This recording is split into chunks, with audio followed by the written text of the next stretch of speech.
మోకాళ్ళకి stem cell therapy ఎప్పుడు ఇస్తారు? ఈ ఎక్స్‌రే తీసి మీ అరుగుదల ఇప్పుడే స్టార్టింగ్ స్టేజెస్‌లో ఉందనుకోండి, మనం స్టెమ్ సెల్ థెరపీ అని ఇస్తాం. స్టెమ్ సెల్ థెరపీ అంటే ఏంటంటే, మన బాడీలో బోన్ మ్యారో నుంచి బ్లడ్ అనేది కలెక్ట్ చేసి దాంట్లోంచి ఒక 1 అవర్ ప్రాసెస్ ద్వారా సెంట్రిఫ్యూజేషన్ అనే ఒక మెషిన్ ద్వారా సెపరేట్ చేస్తాం స్టెమ్ సెల్స్. వాటిని మోకాల్లో ఇస్తాం. ఇది ఒక డే కేర్ ప్రొసీజర్. కానీ కొంచెం స్పైనల్ అనస్థీషియా అంటే మత్తులో ఇస్తాం. ఒక 1, 2 డేస్ జాగ్రత్తగా ఉండాల్సి ఉంటది. అండ్ దీనికి ఇన్సిషన్ ఎలాంటిది ఉండదనమాట. చాలా చిన్న ప్రొసీజర్. దీన్ని గూడా మనం ఆంధ్రప్రదేశ్ వైట్ కార్డ్ ద్వారా చేస్తున్నాం. సో, మోకాలు ఇప్పుడే అరగటం స్టార్ట్ ఉన్నోళ్ళకి ఈ ప్రొసీజర్ చాలా ఉపయోగపడుతది. అలాగే తెలంగాణ వాళ్ళకి కూడా మిగతా ప్రాబ్లమ్ ఉన్న వాళ్ళకి చాలా తక్కువ ఖర్చులో చేస్తాం.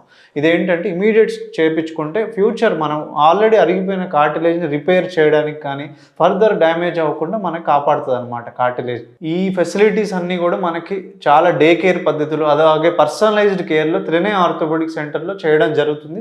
రోజు నంబర్ ఆఫ్ ప్రొసీజర్స్ చేస్తానే ఉన్నామనమాట.